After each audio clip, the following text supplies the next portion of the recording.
Hello and welcome back everyone. तो इस particular session में हम बात करेंगे स्पेस टेक्नोलॉजी के बारे में। अभी एक करंट न्यूज आई है कि यूएई ने अपना फर्स्ट मार्स मिशन लॉन्च किया है। तो इसे जानेंगे, हमारे एग्जाम्स के पर्सपेक्टिव से ये काफ़ी महत्वपूर्ण है। तो वीडियो के अंत तक बने रहें। So let's get started.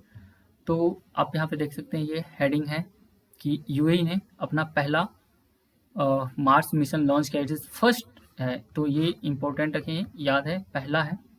और इसका नाम है होप प्रोब, जिसे वहाँ के लैंग्वेज में इसे अल अल अमाल भी इसका नाम है, अल अमाल या होप प्रोब। ठीक है। तो इसमें ये जो है यूएई, तो ये अरब वर्ल्ड का पहला है, जितने पूरे अरेबियन कंट्री हैं उसमें से ये पहला देश है जिसने ये मिशन को लॉन्च किया है। तो इसकी थोड़ी बैकग्राउंड के बारे में बात करेंगे। तो हालांकि ये कॉन्सेप्ट 2014 में ही आया था, जब से इस पे काम होता, लेकिन बीच में कुछ किसी कारण से ये लॉन्च नहीं हुआ था, लेकिन अब ये लॉन्च हो चुका है। तो ये पूरे अरब कंट्री का पहला कंट्री बन गया है। यूएई का मतलब होता है यूनाइटेड अरब एमिरेट्स, जिनको नहीं पता होगा उनके लिए एमिरेट्स इसका पूरा नाम है। तो यहाँ पे काफ़ी इंडियंस रहते हैं, तो इंडिया के लिए काफ़ी महत्वपूर्ण देश तो ऐसे है क्योंकि यहाँ से बहुत सारे लोग पैसा कमा के इंडिया भेजते हैं, तो यहाँ से काफ़ी ज़्यादा रेमिटेंसेस यहाँ से आते हैं। और इंडिया और यूएई का काफ़ी अच्छा रिलेशन है, पॉलिटिकली, इकोनॉमिकली, हर एस्पेक्ट से काफ़ी अच्छा है। तो वो फिर आईआर में बात करने की यहाँ पे देखते हैं। तो इसने अपना पहला स्पेस मिशन मार्स पे भेजा है। ठीक है। और ये लॉन्च, इनकी अपने लॉन्च पर इन्होंने कहाँ से लॉन्च किया है, तो यह याद रखेंगे, ये जापान से इन्होंने लॉन्च किया। और ये अनमैन्ड है, मतलब इसमें कोई भी मैन नहीं गया है, सिर्फ और सिर्फ इन्होंने सेटेलाइट मतलब इन्होंने जो सेटेलाइट भेजते हैं, इन्होंने सिर्फ सेटेलाइट भेजा, ओके। तो जिसका नाम है अल अमाल और होप भी कह सकते हैं। और ये सक्सेसफुली अपने ऑर्बिट में पहुंच के ये लिफ्ट ऑफ होने के बाद सक्सेसफुली ये सेपरेट हो चुका है। और ये अभी ये लॉन्च हुआ है, तो अभी ये तुरंत नहीं पहुंचेगा। ठीक है। इसकी जो पहुंचने का टाइम है, ये मोर देन 200 डेज से ज़्यादा इसको पहुंचने में लगेंगे।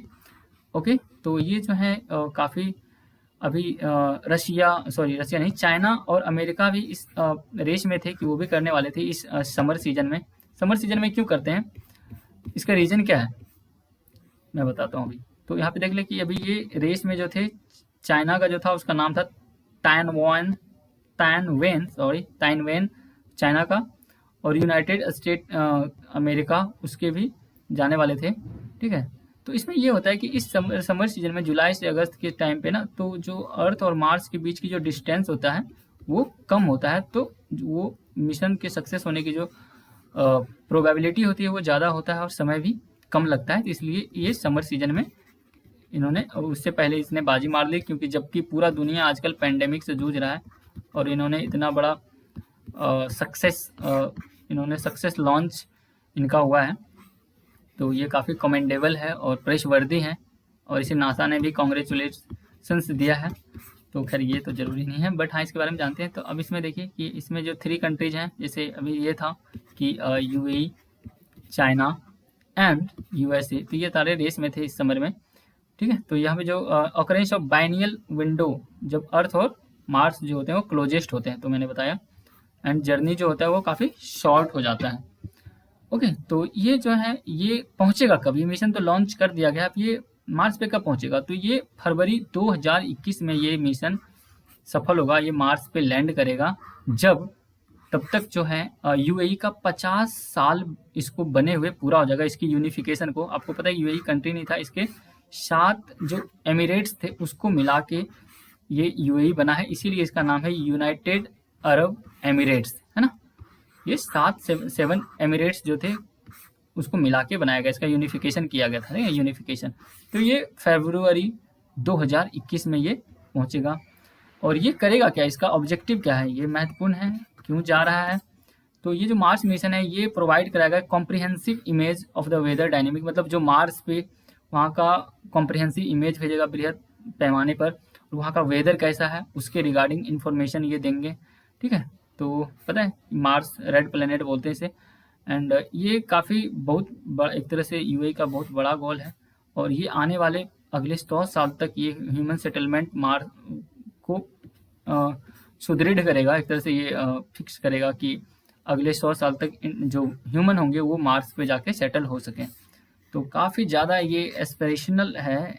ओके, और तो आजकल जहाँ तक दुनिया आप देख रहे हैं, सारे यूएस, रसिया, फ्रांस, इंग्लैंड, इंडिया, चाइना, ये सारे स्पेस दौर में काफ़ी आगे हैं। और आजकल जहाँ हम लोग artificial intelligence, internet of things etcetera etcetera बात करते हैं, तो ये क्यों पीछे रहेंगे। तो इन्होंने भी काफ़ी अच्छा एफर्ट लगाया है और काफ़ी सक्सेसफुल एफर्ट रहा है इनका। ठीक है, तो इनसे जो डेटा आएगा, जो इनसे डेटा गैदर करके यहाँ से सैटेलाइट इन्हें भेजेगा, तो उससे क्या होगा कि जो ह्यूमन लाइफ है उसको एक नया डायमेंशन मिलेगा, उसको एक नया नॉलेज मिलेगा, एक्सप्लोरेशन को वो समझेंगे और वहाँ से एक्सट्रैक्शन के लिए काफ़ी सारी रिसोर्सेज जुड़ा सकते हैं, ताकि जिससे ह्यूमन को अच्छे रिसोर्सेज मिले। और तो ये सारी चीज़ें इसका लक्ष्य होगा। तो बेसिकली इसमें ये सारी बातें हैं। तो आई होप आपको इसमें बहुत सारी चीज़ें जो मैंने समझाया आपको समझ में आ गया हो। अगर कोई डाउट हो जस्ट कमेंट करें आप हमें, एंड वीडियो को ज़्यादा से ज़्यादा शेयर करें एंड इस चैनल को सब्सक्राइब करें। So thank you very much for listening me. Keep learning, happy learning and keep sharing it. Okay, so thank you.